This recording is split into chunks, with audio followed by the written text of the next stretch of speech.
If a man is in a position where he is focused on his mother's needs and does what he can to please her, it is likely to show that he is emotionally entangled with her.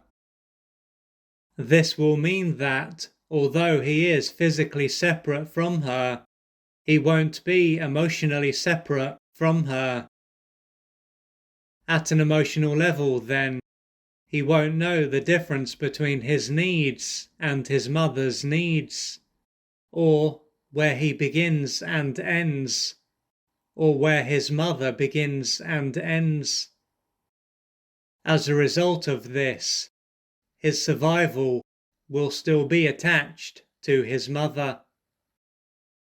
If there were special glasses that could pick up what is taking place at an emotional level, they could show that his emotional self is caught up in his mother's emotional self. At this level, there will be no difference between them.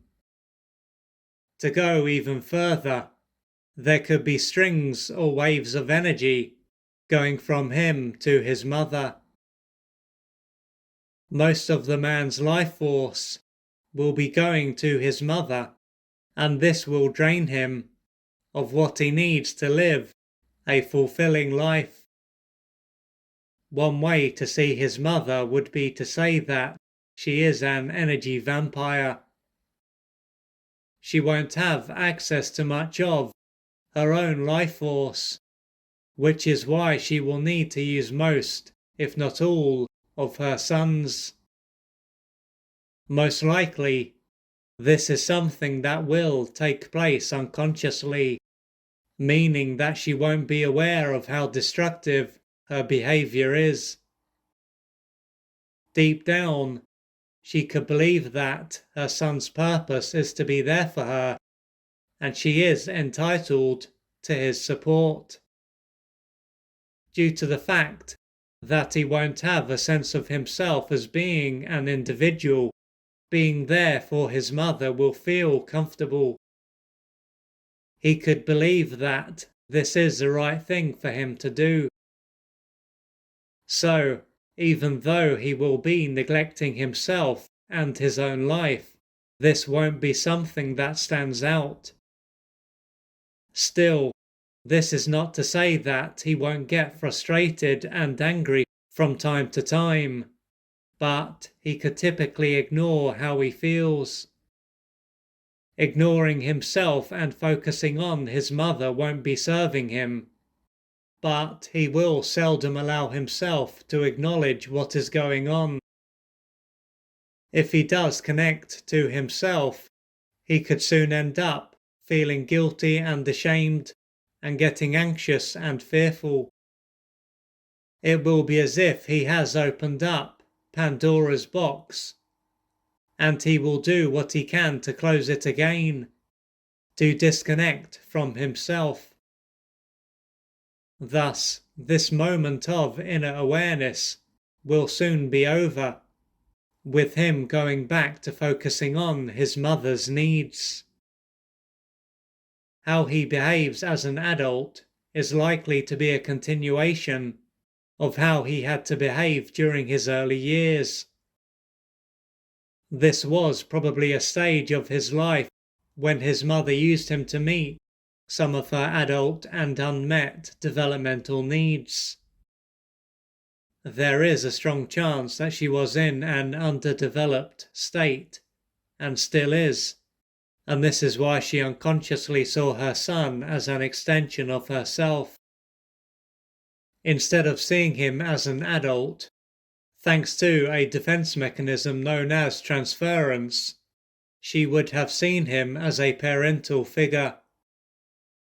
His physical needs and perhaps some of his emotional needs were met, hence why he is still alive, but he wouldn't have received what he needed to develop a strong sense of self and to start the individuation process. This is why he will look like an adult, but he will feel like a child deep down. He will have been enmeshed to his mother when he was born, and as he didn't receive the nutrients that he needed to grow and develop, he will have stayed in this state. Therefore, he hasn't just become enmeshed to his mother during his adult years. He has always been this way. It would be easy to focus purely on the part that his mother played when it comes to how he experiences life, but this would overlook the part that his father played. His father might not have been around at this stage of his life, and if he was, he probably wasn't emotionally available.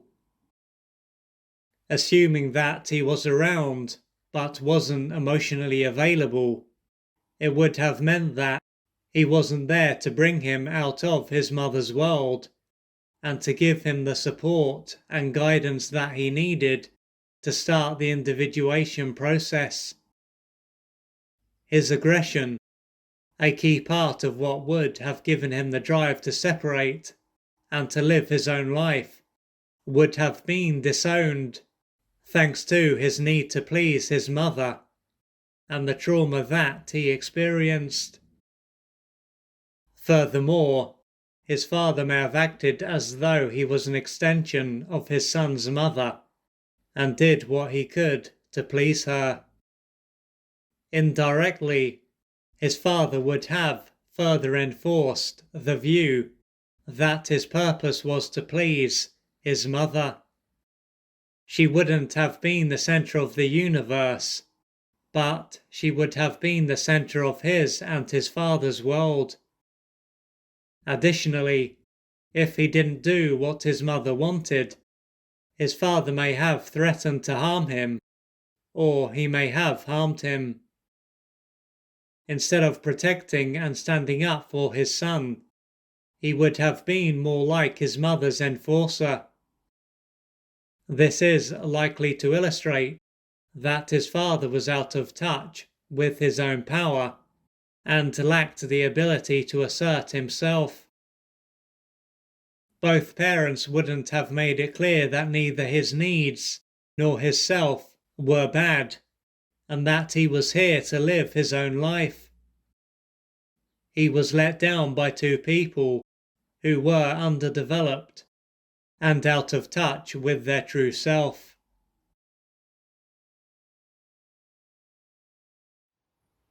If you would like to find out more about the services that I offer, please go to www.oliverjrcooper.co.uk or email me at info@oliverjrcooper.co.uk, and I'm looking forward to assisting you on your journey.